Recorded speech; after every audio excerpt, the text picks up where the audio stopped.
Kisah ini mirip dengan sejumlah pertempuran lain yang mengukir jejak di masa pasca revolusi.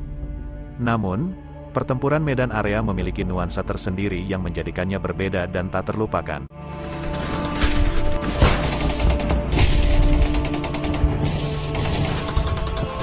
Cerita dimulai pada tanggal 9 Oktober tahun 1945, ketika pasukan Inggris di bawah pimpinan Brigadir Jenderal T.E.D. Kelly mendarat di Sumatera Utara, datang dengan tampilan sekutu. Nyatanya di balik kedatangan ini terselip rencana gelap Netherlands Indies Civil Administration, NICA, yang ingin merebut kendali pemerintahan Indonesia. Awalnya, Indonesia dengan tulus menyambut pasukan sekutu ini. Mereka diizinkan menginap di beberapa hotel di Medan, sebagai tanda hormat terhadap peran mereka dalam penanganan tawanan perang Jepang. Namun, sikap baik ini tidak dihargai dengan baik. Suasana menjadi tegang dan gejolak konflik tak terhindarkan.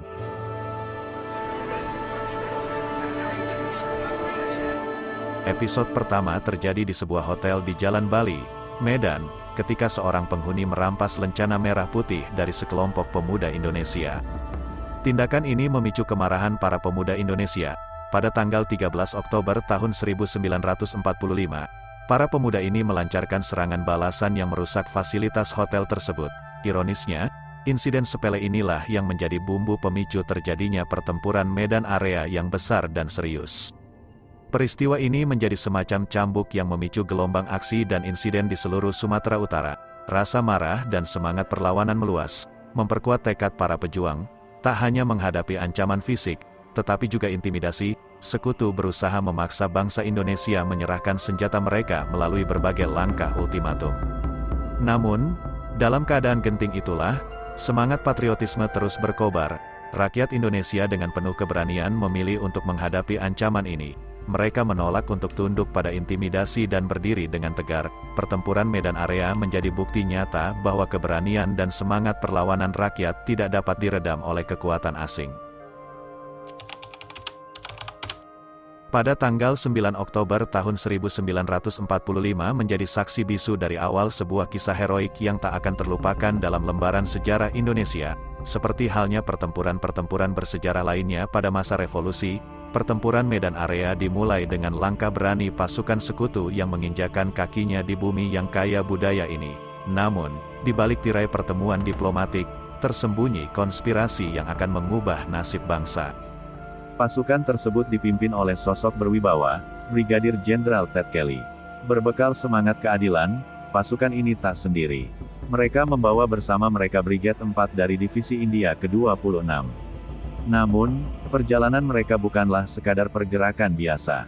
Kehadiran mereka dirangkul oleh sosok-sosok dari Netherlands Indies Civil Administration, NICA, yang dengan senyap telah merancang langkah permainan mereka sendiri. Kota Medan yang indah menjadi saksi bisu atas pertemuan ini. Hotel-hotel terkenal seperti Hotel De Boer, Grand Hotel, dan Hotel Astoria menyambut tamu-tamu baru ini. Tapi di balik keramah tamahan, tersembunyi ketidakpercayaan dan niat tersembunyi dari pihak Republik Indonesia di Sumatera Utara.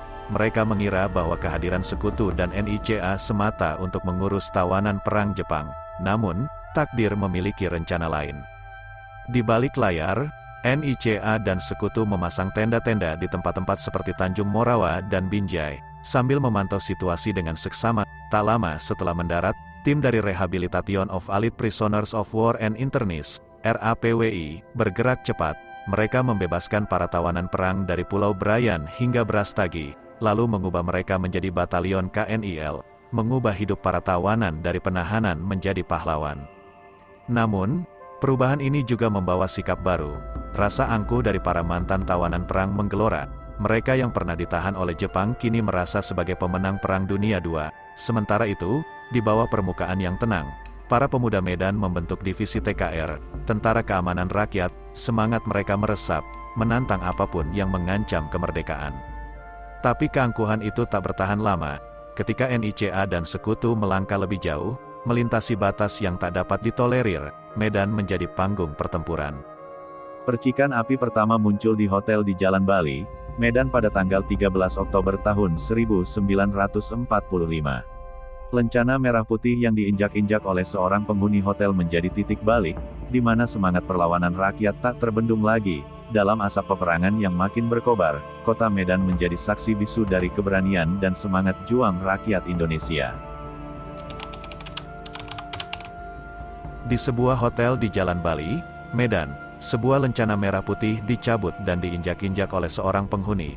Tanpa disadari, inilah bumbu yang memicu lahirnya pertempuran Medan Area. Para pemuda Indonesia, penuh emosi, menyerang dan merusak hotel tersebut.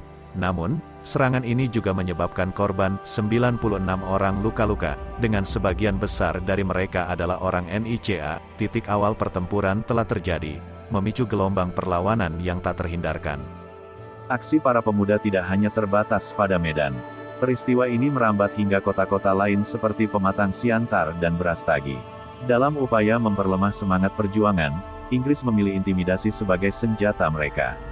Pamflet-pamflet mewakili ancaman, menyerahkan senjata atau menghadapi konsekuensi serius. Bahkan, Brigadir Jenderal T.E.D. Kelly melancarkan upaya persuasif pada tanggal 18 Oktober tahun 1945. Namun, tak lama setelah itu, suasana menjadi kacau. Pasukan sekutu dan NICA melancarkan serangkaian tindakan teror di Medan. Ketegangan antara pemuda dan pasukan asing tak terelakkan, keamanan terganggu, dan patroli Inggris pun menjadi rentan. Di balik semua ini, ada perubahan dramatis. Pemuda Medan mendirikan divisi TKR, Tentara Keamanan Rakyat, pada tanggal 13 September tahun 1945 sebagai bentuk tanggapan atas ancaman. Pada tanggal 1 Desember tahun 1945, Sekutu menegaskan dominasinya dengan memasang papan bertuliskan, Fixed Boundaries Medan Area, di berbagai sudut kota. Medan Area menjadi pusat perhatian. Tindakan ini meruntuhkan rasa aman yang pernah ada. Sebagai balasan, Inggris dan NICA menargetkan elemen-elemen Republik Indonesia di Medan. Para pejuang Medan Area tidak tinggal diam. Pertempuran-pertempuran pun terjadi, tidak hanya fisik, tetapi juga konfrontasi ideologi. Pada tanggal 10 Desember tahun 1945, upaya Inggris dan NICA menghancurkan konsentrasi TKR di Treppe gagal. Seorang perwira Inggris diculik oleh para pemuda. Truk-truk sekutu juga hancur. Sikap tak terbendung para pemuda memaksa Jenderal Ted Kelly mengancam agar senjata diserahkan. Ancaman tersebut tidak menyurutkan semangat perjuangan. Namun, Inggris tak berhenti di situ. Pada April tahun 1946, mereka mendesak pemerintah RI untuk meninggalkan Medan. Gubernur, Makras Divisi TKR, dan Wali Kota RI dipindahkan ke Pematang Siantar. Kota Medan jatuh ke tangan Inggris. Namun, semangat perjuangan tak pernah pudar. Pada tanggal 10 Agustus tahun 1946, di tebing tinggi, komandan-komandan pasukan yang berjuang di Medan Area berkumpul. Komando Resimen Laskar Rakyat Medan Area terbentuk dengan kekuatan batalion di setiap sektor. Markas komando berada di Sudi Mengerti, Treppe. Dengan keberanian yang tak tergoyahkan, perjuangan di Medan Area terus berlanjut di bawah kepemimpinan yang baru. Babak akhir dari pertempuran ini membawa kita pada tanggal 15 Februari tahun 1947. Saat jam menunjukkan pukul 24, Komite Teknik Gencatan Senjata mengeluarkan perintah untuk menghentikan kontak senjata. Namun, ini bukanlah akhir dari cerita. Panitia Teknik Gencatan Senjata membawa kita lebih jauh dalam perjalanan ini dengan menetapkan garis-garis demarkasi yang mengukir batas bagi Medan Area. Dalam perundingan yang berlangsung hingga tanggal 10 Maret tahun 1947, garis-garis demarkasi yang melingkari kota Medan dan koridor Medan Belawan akhirnya didefinisikan. Panjang total garis demarkasi ini adalah 8,5 km, menjadi pembeda antara daerah yang dikuasai tentara Belanda dan yang dikuasai oleh tentara Republik Indonesia. Namun, tidaklah mudah untuk melukis garis batas ini di atas peta. Pada tanggal 14 Maret tahun 1947, dimulailah pemasangan patok-patok dan garis-garis demarkasi ini.